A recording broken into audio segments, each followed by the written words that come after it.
All right. Here we go, guys and gals. And boogity, boogity, boogity. Let's go racing, drivers. Welcome back to the Loose Wheels Show, Season 3, Episode 35. My name is Andrew Hayes. That's Ethan Nickentowski. Last time we'll do this pre-record because next week, we'll tell you about next week at the end of the show. Anyway. Nah, that's how we just let him guess. Just guess. We'll have you guess to yourselves for an hour or so. Anyway, into the reviews. And now for last week's race reviews. NASCAR's at Darlington and Portland. Corey Heim won the trucks race again. And Xfinity Connor Zilic won the race at Portland, the road course. So I'm going to give us the organization of ineptitude. Because how can you give us no. How can you give us that when it is extremely logical to think that someone who just broke their collarbone will not be racing an entire NASCAR races are long, like an entire compared to the other well, even it's other an racing. Xfinity race, so it's like half of what a NASCAR Still is. though, that's a long time that you're gonna be driving a car on a road course, and I don't think you can blame us for going, yeah, okay, even if Zilic qualifies well, I don't trust Parker Kligerman to win around a road course. Parker Kligerman's a great road course racer, dude. Okay, like, he's like one and of the there's best. and there's still a lot of other good road course racers in Xfinity. But the fact that we didn't even mention him, why would we? He broke his freaking. He's still very good. So I still think we deserve it. Give it to yourself, bro. I'm not claiming that. Like it goes to the three of us who picked, so equally. So, but anyway, stage 1, Denny Hamlin was on pole. Chase Briscoe got second, so he was one position away from getting the pole in all the crown jewel races. Southern 500, the Indy 500, the Coke 600, and the Daytona 500. So yeah, it was interesting. Lap 1, the 21 car spin wouldn't be the last time we see this on lap 1. And Kyle Busch, Ty Reddick, and Chris Buescher got collected in various ways. But Briscoe got the lead there. Bowman pits for some reason, trying to get off strategy. Briscoe leads. We've got green flag pit stops. Penalties, drive-through penalties for Zane Smith and Brad Keselowski. And then we had another round of green flag pit stops, and Briscoe won stage 1. Stage 2, yellow flag stops. Briscoe is first off. Hamlin gets the lead. Hocevar spins. Yellow flag stops, 19. Briscoe again first off. Hocevar spun on pit road as well. So he brought out the caution for spinning, and then he spun on pit road. So that's an oof. Green flag pit stops. Again, after we got going, Cody Ware spins. Yellow flag stops. Briscoe leads. Blaney spins. Briscoe wins stage 2. Stage 3, Briscoe leads. Reddick gets lead on restart. Briscoe gets the lead in the run. Green flag pit stops. Derek Kraus has a mechanical issue bringing out the yellow. Yellow flag stops. Briscoe first off, and Briscoe wins. I give this race a 4 out of 10. There's some decent racing at the end that made it closer than it says, but still not a good race. So yeah. Nashville, Indy next. Your winner was Miles Rowe. Pato Ward was on pole. The 21 car of Christian Rasmussen crashed on lap 1. Alex Palou had a right rear flat, and then we had a run of green flag pit stops. The podium going into that was Ward, Palou, McLaughlin, but Malukas got up all the way up to second, with Ward leading and Palou third on the cycle. And then Louis Foster, who was a lap down, just spun David Malukas. That's going to be the ARCA Breaks moment of the week, is that you shouldn't be racing. You can race cars that are like ahead of you on the lead lap, but you shouldn't be racing them as hard as Foster was. If it's racing for position, I've got no issue with it, but you got to know your place. Like, you don't need to be making low percentage moves on the car for second one lap down. If it's car for first, even still, that makes it like excusable because you're getting at least actually getting back on the lead lap, but no.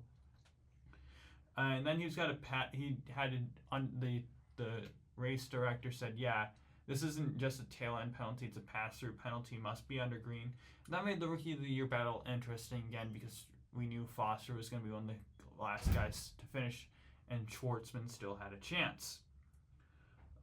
Yellow flag stops, the order became Award, McLaughlin, and Pillow. Herta passed Pillow and McLaughlin, and then Pillow passed McLaughlin for third. Power passed McLaughlin and Herta. So at this point, it was the podium was Award, Power, and Herta, and then Pato Award crashes. Right front tire just went down, and then Power inherited league. Yellow flag stops, Ethan. Newgarden, McLaughlin, Herta was your podium. Power just had a long stop. Rossi decides to stay out. The 7 car of Rasmussen retires due to a mechanical issue. Herta had an unsafe release penalty on the stop, so he wasn't on the podium anymore. Newgarden passes Rossi for the lead. Rossi pits, kind of out of sequence. The podium was Newgarden, the 3 car of McLaughlin, and Marcus Armstrong. Then we had green flag pit stops. Alex Palou took the undercut, and that worked because the 10 car of Alex Palou got to the lead, and followed by the 3 car of McLaughlin and the 2 car of Newgarden. And then McLaughlin and Newgarden passed Palou. And from the lead, McLaughlin goes high with a possible flat tire, bringing out the yellow. Few pit under yellow, but not the 3 car. Palou passes 3 on the restart. And then the 3 and 8 of McLaughlin and Simpson have a insane battle for third, and Simpson got third place there. And Schwartzman had a drive-through for blocking. I think he would have had the Rookie of the Year if he had those positions. That's right. Because it was close. I think it was like a point or 2 either way on either side. So, but he was dropping back at the moment on the restart. And then McLaughlin passes Simpson for third in the last corner. So their podium was Newgarden getting his first win of the year finally, followed by Palou and McLaughlin. 7 out of 10, Louis Foster was your Rookie of the Year. Ethan, F1 went to the Netherlands. Tell us about it. Yeah. First race after the break, long break. Glad it was over, and then I wasn't. But we'll get into that. The McLarens dominated throughout the practice and qualifying, as one would expect. Lando had the advantage throughout pretty much all of that. But in Q3, when it all matters most, Oscar Piastri got a tow from Isaac Hadjar, which was enough to put him P1. I don't remember exactly what it was, but very, very small margins. Lando P2. Max third, and then Hadjar himself was in fourth. Very impressive qualifying from him. But into the race, rain was reported to be on the horizon as the 5 red lights went out. Lando initially got off the line better than Piastri, but Piastri was able to move over to the inside and block him off. This also opened the door for Max to try and make a move around the outside. For a second, it looked like he wasn't going to be able to do it, and then he just it looked like he found like a video game just burst of power coming out of turn 2. But he was also really wild. He lost the rear. He was sliding all over the place, but managed to grab it, and he made the move stick. It was pretty impressive. For a second, it looked like he was gonna crash, take himself out, maybe take Lando out as well. But no, that's just how good he is. Down the grid, also on lap 1, Alex Albon had a great start. He jumped up 5 places to get inside of the top 10, but apart from that, the grid was pretty much how it started. Jumping ahead to lap 9, Lando, he got back into second, passing Max around the outside of turn 2. It was a nice move. Don't see many people be able to pull off moves like that against Max. Don't see Max allow many drivers to make moves like that. But it was a nice move. It was a move he had to make quickly in order for, or at least at the time, you're thinking, I need to make this move quickly to be able to put as much pressure on Oscar as soon as possible. Things kind of stood still for a few laps before the rain started to come. Drivers started to pit on lap 22, but the rain wasn't enough for wets or inters. But maybe Lewis Hamilton wishes that he went on inters, because on lap 23, just a lap later, he had a major shunt, lost the rear on one of the bank turns, and smashed into the wall. I think it was turn 3. Brought out a safety car. Pretty much everyone that didn't come into pit already then came into pit. Racing went green on lap 27. Lawson and Sainz both made contact on the restart. I believe they both got punctures. I don't know. Either way, it kind of ruined both of their races. They were both running well as well, so unfortunate for them. On lap 31, we had VSC for debris probably, kicked off either of their cars when they made contact, and then, eventually found its way onto the racing line. So we had a virtual safety car for a lap, half a lap, whatever it was. But coming out of the virtual safety car, Leclerc and Russell had an awesome battle for P5. Leclerc made an insane move stick. I don't know if you saw it on social media, Andrew. He went down the inside. He put part of his car onto the gravel, and he just snuck past George at turn 11, that 11-12 complex.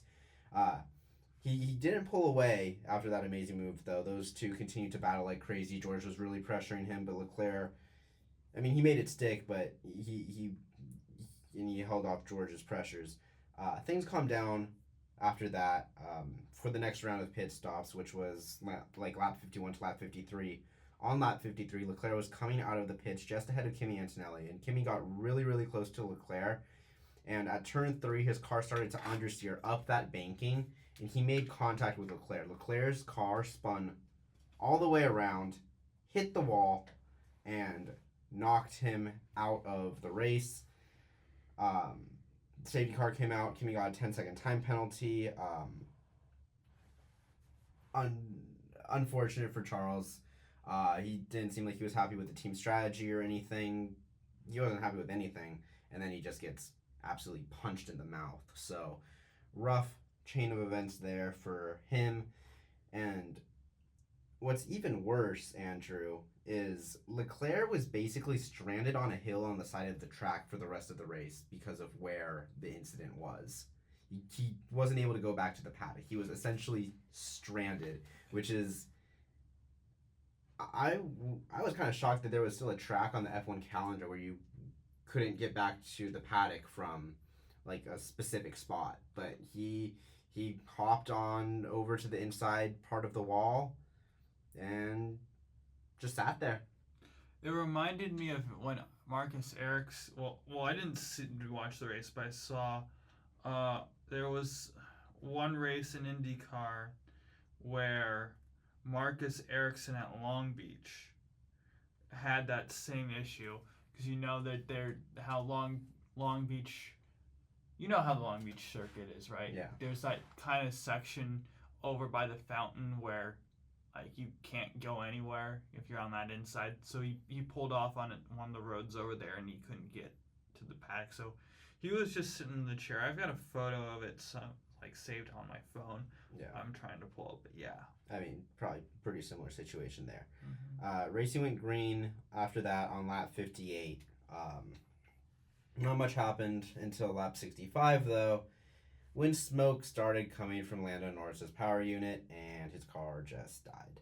pretty heartbreaking. I don't care if you're a Max fan. I don't care if you're an Oscar fan. I don't care if you're a whoever fan. You never want to see a championship impacted by reliability issues. Like, that just sucks. Straight up. Like, you can agree to that, Andrew? Yeah, it's unfortunate that happened, but that's also part of the sport, right? It is, but that doesn't make it any less sucky. for lack of a better term. It's just it's a bad situation for Lando. It's a bad situation for the sport because it is a lot more exciting when you have multiple drivers separated by like 10 points instead of 34. So that's unfortunate for pretty much everyone involved except for Oscar Piastri, in my opinion. Don't really have too much to say beyond that, though. Just sucks. Safety car came out, and when the racing went back green on lap 69, Oscar was in first, Max was in second, and Isaac Hadjar, Andrew, who had been in P4 all day, he held off everyone. He had found his way into P3. And so on lap 72, Oscar Piastri crossed the line to win his 7th race of the year. Max Verstappen crossed the line in 2nd, and Isaac Hadjar crossed the line in 3rd place. His first career F1 podium. As sad as I am for Lando, I am happy for Isaac. He's had an amazing rookie year. Really happy that he got that podium. That was super cool. The way that his team was celebrating, crying, the emotions. It was really cool to see. It was. So, really happy for Isaac. The rest of the top 10 was Russell, Albon, Behrman, Stroll, Alonso, Yuki Tsunoda in 9th. His first points since Imola 8 races ago. Ouch. And Esti Besti finished out the top 10. As I said now, 34 points between Oscar and Lando.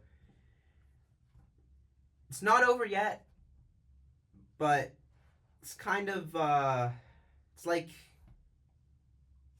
gonna need some luck. Lando can get it really close again, but it's probably at the point where some luck is gonna have to come into play. That's all I have to say about F1, though. And now for the news. Into the news, Ethan, and we've got some F1 news. No change to Mercedes driver lineup in 2026. Toto Wolff says that's obviously not an official announcement, but yeah, I think that makes the most sense at this point compared to anything else, right?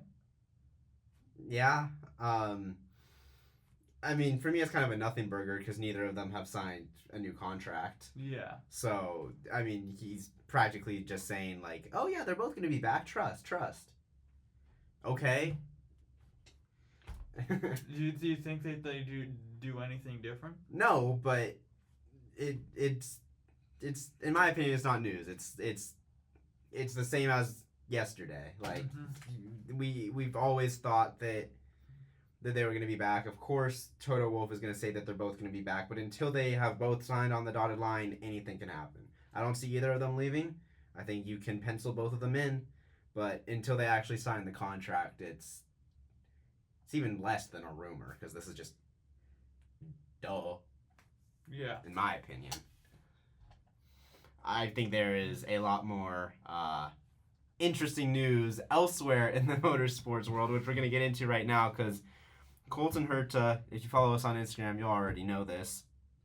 Colton Herta has, well, it was a whole saga.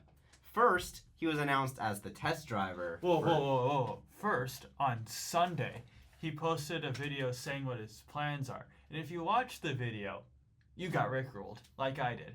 I didn't watch the video. It started, though, with Cadillac announcing Colton Herta as the test driver, not test and reserve driver, because he does not have enough super license points to be a reserve driver. Ooh, super license. That's a whole different conversation, but yeah.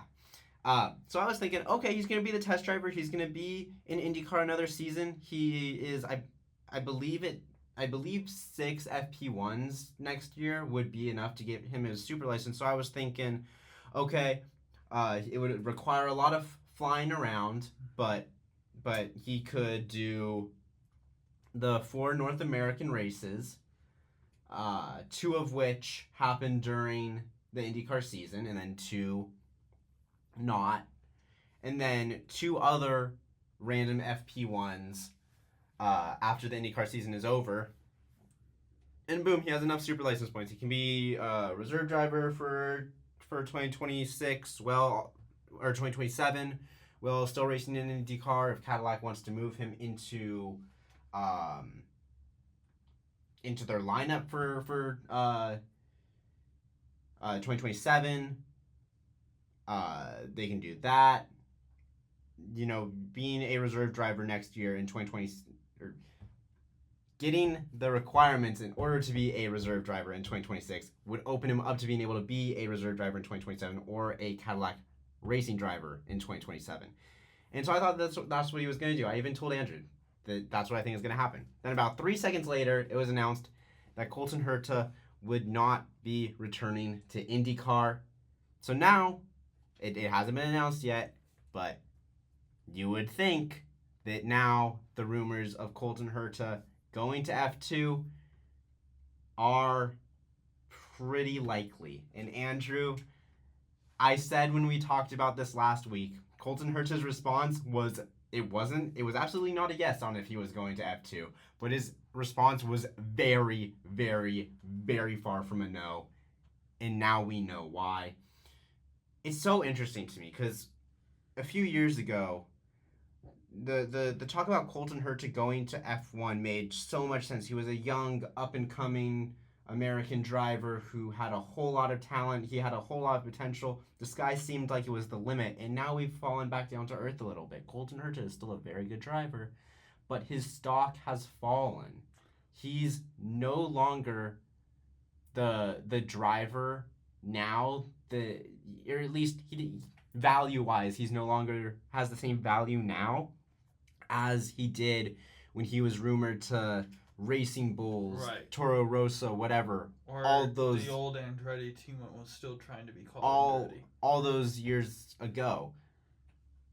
But now is the time that he's making the jump, and that's just really interesting to me. I'm not saying like it's right or wrong. It's just interesting that this is the way that it's played out. Obviously, that group is still really high on him. The people that have carried over are still really high on him, and even if it doesn't go any further than him being a reserve driver, that's big for Cadillac, but also Colton Herta isn't gonna throw away his IndyCar drive unless he truly thinks that come 2027, or at the very least like 2028, that he's gonna be driving a Formula One car every single race weekend. Right, and like you said, Ethan, we thought he was going to be something great a few years ago, 2021. We said, okay, this guy's running well, clearly got potential to possibly win IndyCar championships. We thought maybe Formula One would be in his action, but the thing is that he pretty much hit close to the ceiling in 2021 with a 5th place finish.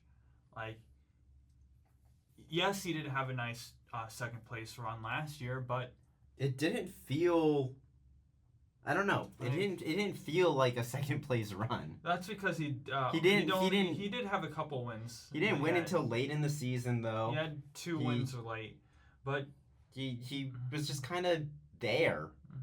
And it was kind of like George Russell does nothing P3, except Colton Herta does nothing P2 in the championship. Yeah, and I also forgot to mention that he got a 3rd place in 2020, that COVID-shortened season, by 3 races. But still, you agree. Well. We've talked about this multiple times. We thought he was going to be... those 2 years, we thought, oh, this guy's a future champion who can do that. And his stock has fallen since. We've had multiple conversations about this. Like, he isn't gotten worse. He's just maxed out his talent. Like, you see that with prospects all the time. In whatever sport, it's like, oh yeah, this guy's going to be generational. He's so good. And then they hit their ceilings and are still very good. Like, they're just not generational. It's no longer Colton Herta is going to rock up to F1 and you know, be one of the best drivers in the sport. It's okay, Colton Herta is going to rock up to F1 and be like a 40th percentile talent. Yeah. Like, yeah, it's interesting. I don't know. I just don't know. I was like Tuesday, like that morning, with the next piece. Well, the next piece of news. I was like, wow, this is just a crazy day for IndyCar. What's going on? I don't think this is a good move for Herta at all whatsoever. I just don't believe he has what it takes. I tend to agree, but if I was him, I would have done it too, though. Like, the prospect of racing in F1, and I know you're going to disagree with me on this, Andrew, but the prospect of just even a chance of racing in F1 is so captivating to so many people, Colton Herta obviously included in that you, of course, make that jump. That's thinking with your heart, though. Thinking logically, yeah, you wouldn't leave IndyCar to go chase that dream, but that's the thing. It's a dream. He's gonna go follow his heart. He's proven himself in IndyCar. If F1 doesn't work out, he can still go back to IndyCar, be a very solid driver, get some wins. Maybe, you know, maybe there's a year where all the stars align and he gets a championship in IndyCar, right? Mm-hmm. But he can always go back to that. Who knows if F1 will ever come again? Because it's been a saga with him in Formula One, kind of dancing around each other, and now they are so close to coming together that I can't fault him for making this move. I can't say that this is a bad move, even if logically it is. You know what I mean? I know what you mean, and I agree 100%. Well, it surprised you that I agree, but like that's such a lucrative thing for some people, and I think Alex Palou is kind of the opposite, and he's perfectly happy. And I don't think Alex Palou is also the guy on top of the mountain. That's true as well. So there's a lot of interesting things. I don't know, because I think there's a lot of questions. What if he does poorly in F2? What if his time just expires in F1, and if he makes it in 2-3 years, like we've seen so many others do, which I think is a probable option. I think it's very probable too, and then, you know, he can say he raced in F1. You know, I guess that's it. You know? And then kind of a what if is, what if he comes back to IndyCar and isn't even the same driver that he was the last few years? What if he's worse? I don't know. That's what makes it interesting. It's like, and then there's the obvious, like, what if he's good in F1? It's like, wow, maybe IndyCar becomes the route for teams in the future. There's a lot of... Do you want IndyCar to become a Formula One feeder series? I feel like that's the last thing you would want. No. But it is, like, if you're looking at it from an F1 perspective, that would be interesting. Interesting how some drivers play their careers out that way, you know? Yeah. What I like versus what is interesting aren't always the same thing. So I think it's time to move to our next piece of news. Yeah. So with Andretti Global, they switched out one drumming racing driver for another. We all knew that Will Power was leaving Team Penske. That was announced. It was inevitable. But Will Power signs with Andretti Global. Not this is on a the home bingo card. run signing for both parties.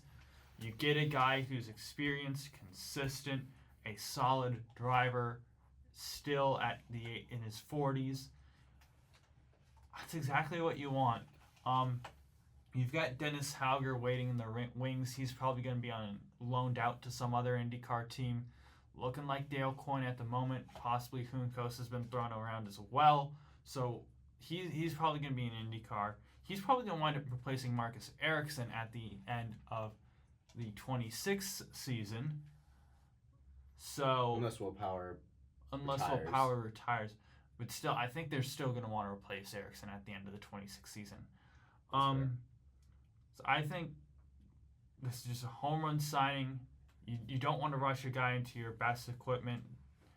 Like, let him learn somewhere else. I think this is a great move, Will Power. I was shocked because I thought Power was going to replace Ray Hall, and Ray Hall was going to tire the RL to taking management step because Graham Rahal is the third oldest driver on the grid right now. Even though he's like still in his mid to late 30s, he's still got a few years left, but he's just been on a bit of a decline. I still think there's still a possibility of Graham Rahal retiring, but I just don't think it's as possible as what we thought. So yeah, I was very surprised. I don't know what you have to say about this, Ethan. I mean, yeah, it was surprising because, like I said, it wasn't on my bingo card, it wasn't on your bingo card, it wasn't on anyone's bingo card, and we were talking about this right when it happened. It's essentially, to contextualize it, it's essentially Hamilton to Ferrari. It's of that same ilk. Mm-hmm. It's very shocking. It's wild, really, because he's tied to Penske for so long, with one of the big institutions of IndyCar, and now he's hopping over to probably the next biggest. Yeah. He's we'll see how it goes. It's interesting to see. He still feels like he has something to give. I still think that he has something to give. I don't know if you still think he has something to give, but I do, and I think a lot of others. I think that he slots into Andretti as, I mean, is he the best guy there? I think it's an argument. Argue him or Kirkwood at this point. I think Marcus Ericsson's a step and a half off those two, but it's going to be interesting to see who is going to be the guy there. I mean, that's a. It seems like everyone's fighting for P2 now with just Alex Plou's dominance, but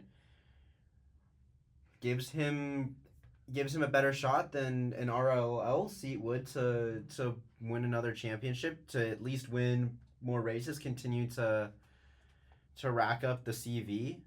Mm-hmm. Yeah. If people forget about how Kyle Kirkwood was so good, won 3 races for Andretti, beat Colton Herta on points, 433 to 372, just shows you how I think Kyle Kirkwood's one of the more underrated drivers on the grid. I kind of had, I think at the beginning of the year I made 2 predictions that kind of surprised you. I thought Christian Lundgaard was going to fight Pato O'Ward for the top McLaren seat. I thought Kyle Kirkwood was going to fight Colton Herta for the top Andretti seat, as number ones that might flip from what we had season. One of those hit, and Kirkwood with 3 wins, and that's really all his podiums. Herta only had 2 podiums, and Christian Lundgaard raced well, especially at the beginning of the year. He wound up having 6 podiums. He had 6 podiums as well. Lundgaard had 2 wins to Lundgaard and was 0. just overall more consistent, I feel like. Generally saying, yeah. Lundgaard's a very good driver, good driver. Pato's just better. Sorry. And maybe My down opinion. the road, Lundgaard can take that fight to Award a little bit more. I think that's possible. I think Lundgaard. I still think Lundgaard. Might have been a year early on Lundgaard, but I think that It's not gap like is Lundgaard's going a to take young- a step forward. It's not like Lundgaard's like some crazy young prospect. He's like 24, 25. Well, no, like but it's not like he's gonna be. now with a year at McLaren under his belt, he's going to take a step forward. Sure, but That's even if he pretty takes much a, a given.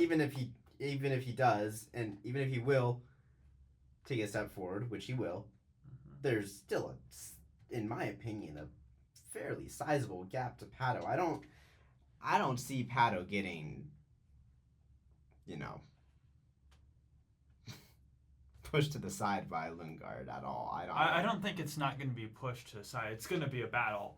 Like, it's not. No one's going to be pushed to the side.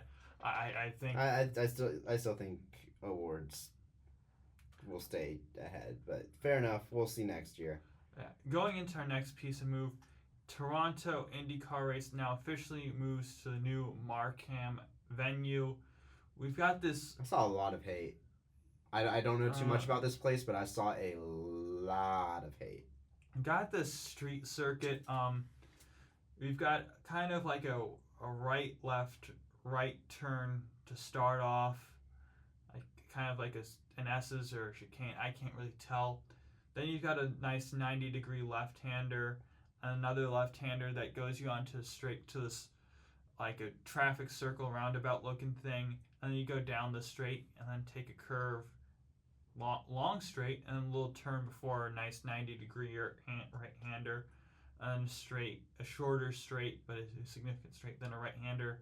Then a sweeping left-hand corner, it looks like, and then another sweeping right-hand corner, and then a chicane, and then into a right-hand corner to end it. It looks like an okay track. I don't hate it, but you'd rather see that where it is. But yeah, it's fine for as a placeholder. Like that's what it is. Like I know some people are wanting to go to NASCOURT Canadian Tire, which would be cool as well. But honestly, the IndyCar schedule's road course heavy, and at the end of the day, what would you rather have, another road course or another street course? I'd rather have the street course to have the balance that we want to see. I prefer road course racing to street racing, but I don't know. I saw a lot of people really not like the track. I don't know what you were seeing online, but I think for me it's just one of those things where I've been so wrong on my expectations versus what's actually happened at so many different tracks that I think I've officially entered a wait and see phase. Yeah, which is I think fair. I think people are just jumping too early. Like we'll see what the attendance is. That's what's gonna be the thing to watch. Is attendance gonna be what it was at the old place? And is the racing going to be good? Those are the two things that matter at the end of the day. Yeah. And money, but... Money makes the world go round. Renus VK departs Dale Coyne Racing in a surprise move. Dale Coyne Racing renumbers their 51 car to the 19. They also do expect to have their drivers signed by Halloween, which is early for their standards. It sounds like VK is going to... I've heard Foyt as a rumor to be in line for a Penske seat if Newgarden or McLaughlin continue their midness, like for lack of a better word, which is an interesting concept. Foyt's ran well in the past with Malukas and Ferrucci. I like this move. Depending on where it goes. Because if he goes to, say, like Juncos, this is not going to be a good move for VK because you had a solid season in a Dale Coyne car. 14th in points, that's... I'm a Renus VK truther. Yeah, I agree. I'm the same way. I can't remember the last time a Dale Coyne driver finished 14th in points. I'm guessing it was Sebastian Bourdais back in the day. I could be wrong with this. But yeah, last time we saw Roman Grosjean had a 15th and he skipped 3 races one year, but if the last time we actually saw of a full-time driver Dale Coyne finish in the top 14 was Santino Ferrucci in 2020, that COVID shortened season, for 13th, and in the previous year Sebastian Bourdais and Ferrucci finished 11th and 13th respectively. So yeah, I'm surprised that they didn't stick it out together. We'll see who Dale Coyne grabs.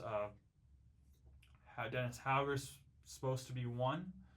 Who knows who the other one's gonna be? So regardless, I'm curious to see because how both these teams go, because I don't think there's anything open at Ganassi or Shank. Not McLaren, not Andretti, we know. So the only really place that you can say is a significant upgrade right now is Foyt. I think if he doesn't wind up Foyt, it's not going to be a good move for VK, in my opinion. Yeah. So yeah. Moving into our next piece of news, Ricky Stenhouse Jr. confirms return to Hayek Motorsports for 2026 season. I don't think it's an official contract, but he's saying he's returned, so that's solid to see. Stenhouse, solid driver. He's been consistent for that team. And the crowd goes mild. For single car teams are just so hard to judge on how good a driver is. Yeah. It's just, if they like him, cool. If they like him, thing. He's brought him a Daytona 500 when they don't really have any reason to change. Where is he running this year in the points? That's my question now. We'll see how he's running 29th, which is, I mean, in a rebrand year, I'm not surprised that he's gone down, but in the past he's been 24th, 22nd, 26th, 16th, 25th, so pretty consistent, except for that one year he made the playoffs. He's been around 590 points all but one of the other 4 years, where one year he wound up with 666 points, but fairly consistent. We'll see how he is at the end of the year. Yeah, not much to say there. Judge Bell had a ruling today in the NASCAR versus 2311 NASCOURT. case in front row. He denied charter status for those teams for the rest of 2025 season, said there's no irreparable harm. So at this point, that's kind of what I expected. That makes sense. I don't know what else. Honestly, Ethan, at this point, I'm with NASCAR on this one, and a lot of fans might disagree with me, but from what I've seen was this quote unquote monopoly on the sport is just irrational to me, because if you want to start your own sport, go ahead. Go and create your own sport. You have the power to do it. You can be your own sanctioning body. So go do it. But no, I want to stay in NASCAR and sue them because I think this is wrong. Well, it's a private organization. If you kind of put your investments in that organization, that company's going to do what they think is best for them and yeah, but you. if you're an investor in an organization, even a private organization, you still, you still have say, and the teams do have say with the charter agreement.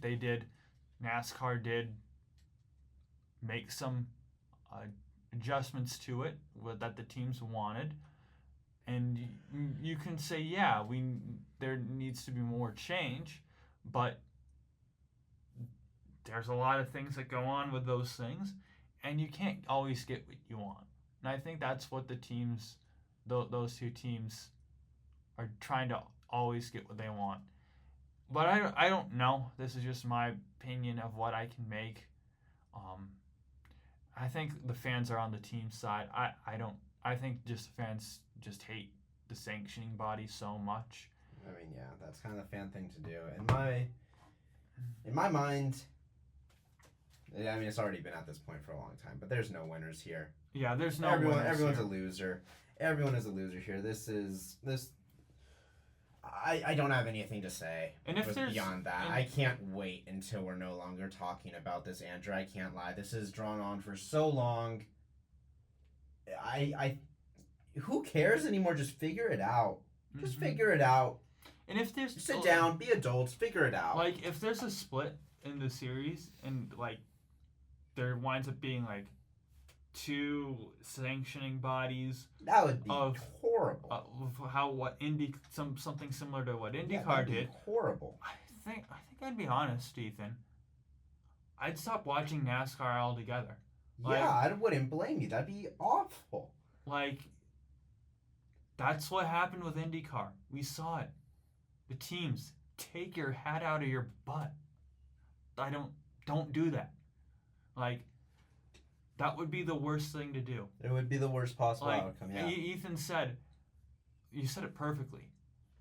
There'd be no winners. That's what the judge has said. When the judge is saying this, Ethan, what are we doing?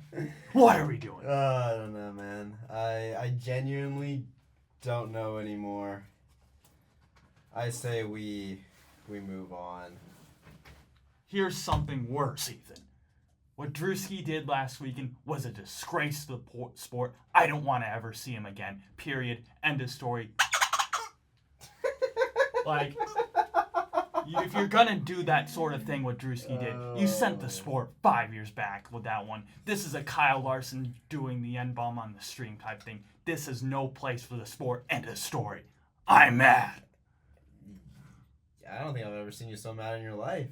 I didn't think that would elicit such a response. In my humble opinion, you couldn't pay me to care. And now for next week's race previews. Anyway, into the previews. Gateway, the data, there's no data. Because there's only been, so yeah. I think there's only been a few races there regardless, so we'll see how the races. I think produces some solid racing, but we'll see. The 5 this week, your 3 winners in the 3 races that we've seen: Joey Logano, Austin Cindric, Kyle Busch, and then I'm gonna throw in some honorable or to fill out. You've got Ross Chastain, who won there in the trucks 1 year, Christopher Bell, who won their trucks 1 year, and an honorable mention, Bubba Wallace, who also won there in the trucks 1 year. That's all I felt like filling out for my 5. Not many honorable mentions. No drivers changing in the Cup Series, so no open entries as well, besides from the lawsuit stuff. In the Xfinity Series, you have for SS Greenlight Racing, 07 Nick Lights, 14 Garrett Smithley. For COG, the 11 is Daniel Hemrick. The 17th for Hendrick is Corey Day. 19 for Joe Gibbs Racing, Eric Almirola. 32 for his own team is Jordan Anderson. 45 for Alpha Prime is LeVar Scott. The 35 and 53 for Joey Gase Racing are TBA, last I saw, and Joey Gase. I'm not sure if that's been filled or not. And I did not look before, so yeah, we'll see. Who cares? It's Joey Gase car. It's going to probably run last anyway. Anyway, 70 of Cope is Thomas Annunziata. 76 for AM Racing. A new second entry is Cole Raz. 91 of DGM times JM is Matt Mills. Monza, Ethan, what do you have to say about that? I like Monza a lot. I think it produces some good racing. I don't know, actually, because I feel it did for a really, really long time. And then out of nowhere, it's kind of hard to pass there because everyone's just going, to the extremes, and it's, I don't know. It's I don't know what to think about Monza anymore. I really liked it for a whole lot of years. Hopefully it gets back to that. I don't know. It's Monza. McLaren is really quick, so they're going to be quick. Will Ferrari embarrass themselves or shine under the home country fans, the Tifosi? Will Kimi Antonelli, how will he fare in his first race at Monza? He's already made his home Grand Prix debut at Imola, but, Monza's kind of the star of the show in Italy. So, we'll see. Those are some storylines to watch. It's a race that Lando Norris has to win. I'm just gonna say it. He has to win it. You gotta get back on the right foot. You have made plenty of mistakes this year, Lando. You have. But what happened last week wasn't your fault. Yet, you still have to bounce back like you've done when you have made your own mistakes. Will you bounce back? That is the question.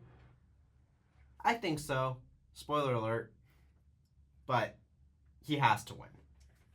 That's my preview. All right, into pick points. And now for next week's race picks. I took the most points from the pick points last week.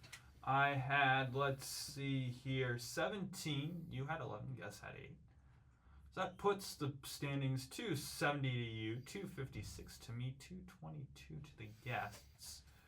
I don't think they're close to being eliminated yet because they're 48 points back.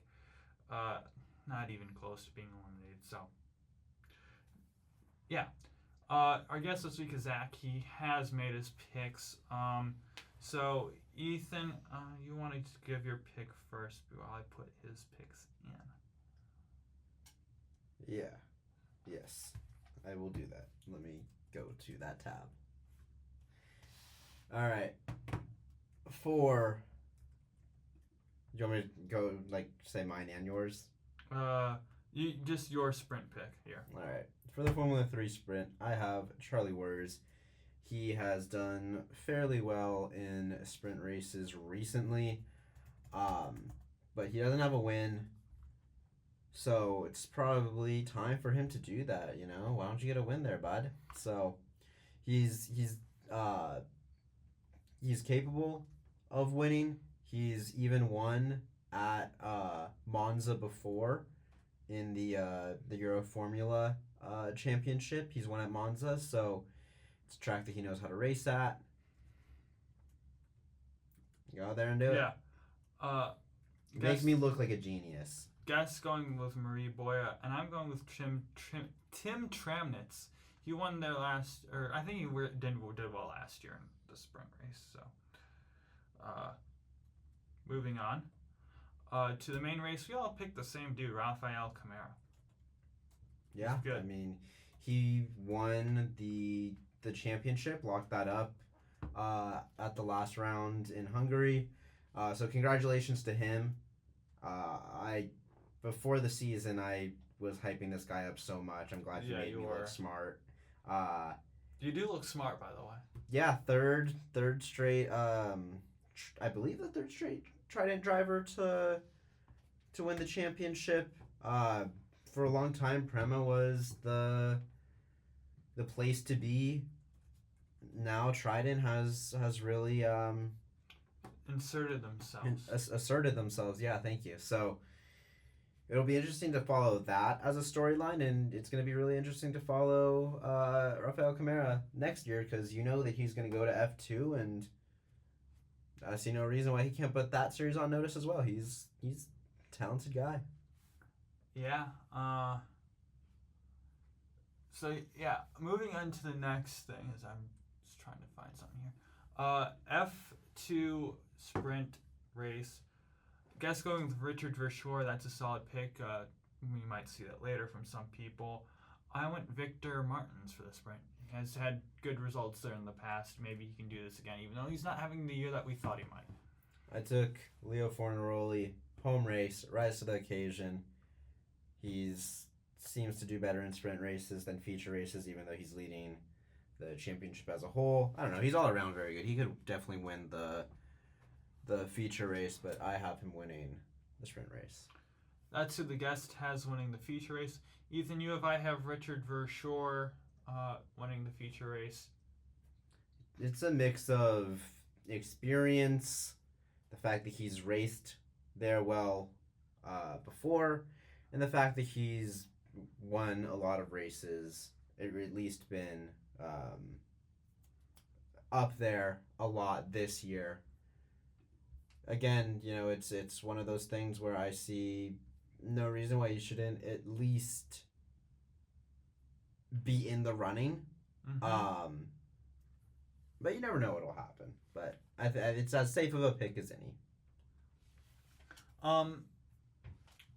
In our F1 podium, Ethan, I have the same podium. Yeah, I was kind of mad, but I wasn't gonna deviate. So no, I'm not either. And then our guest has the same drivers, just in a different order. So we went Lando, Oscar, Charles. This feels like a Lando track to me. I don't know why. It doesn't to me. I've said that I didn't say that last week, so.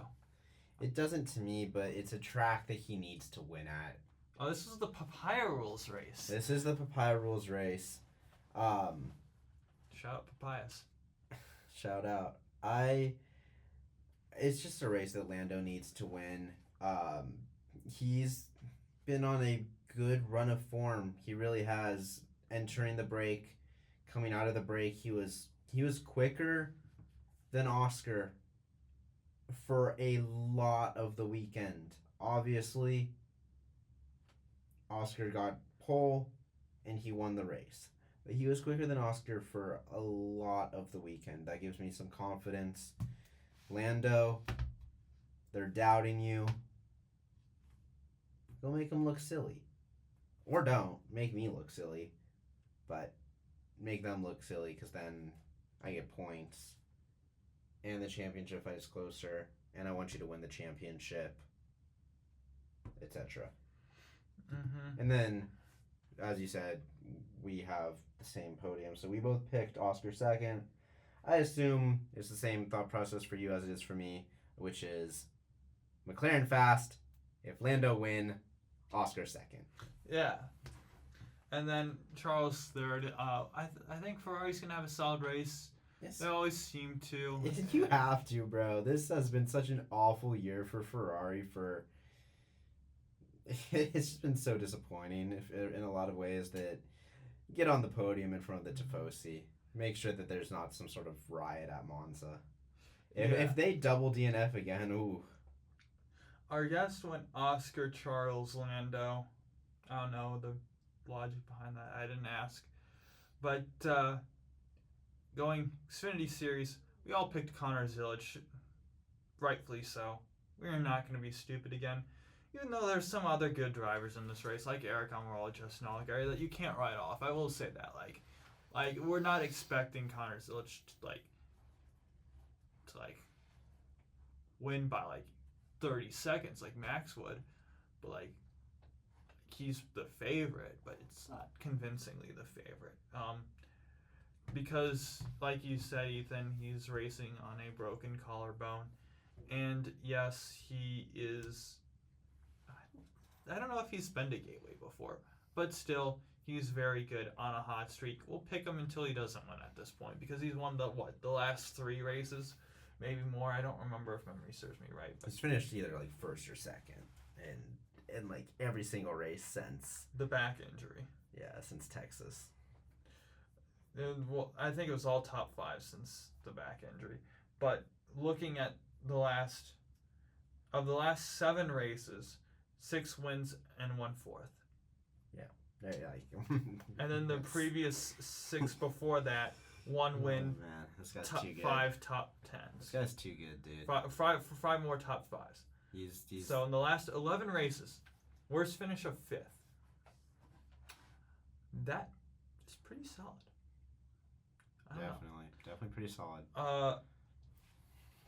Guess going with Eric Jones, a dark horse pick.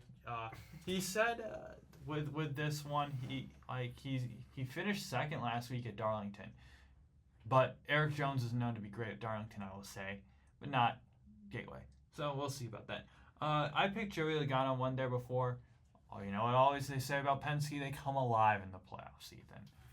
That's how they intentionally do it. And Logano's won at Gateway in the past. I think he can win again. I think that Joey Logano is a fraud, and I'm picking Denny Hamlin because he's finished there. He's finished good there, I should say, multiple times. Mm-hmm. That's all we have for you. Whoa. No, we that's have an not all we have. announcement to make, Ethan. Yeah, we have an announcement to make. For next week and beyond that, we will be live on Blaze Radio Online from noon to 1 Thursdays, which is cool. That is cool. No more late night talk show. Kind of like the late night talk show vibes, but it just works better for us for it to be during the day. Hopefully, next semester we can have some semi-late night talk show vibes. I hope so anyway, but that's neither here nor there. But, Ethan, I don't know if you know this. Not only will be live on Blaze Radio, but we'll be also over the MU. Oh, that's at kind of Arizona scary. State University. Oh, that's kind of scary. Oh, you're scared. Oh, that's kind of scary. I don't want people to listen to me. I do. Because I know a lot of people that go to the school, and a lot of people will be hearing my voice. Known it's for vocalist. the ego boost. Oh no, not the hazelnut ego. Oh no, we need to stop this production ASAP. Anyway, I drop some news on Ethan now, and to you guys whenever I decide to upload this. I finally decided to upload the one from 2 weeks ago today. Still haven't done last week's yet, so It don't matter. We'll see. You'll see. It'll be up at some point. Adios. Bye. To me, it looked like he actually lost the wheel. The wheel for Ross Chastain is still and perfect. Wheel on the track. Did you leave the wheel loose? You picked a fine time to leave me loose, wheel.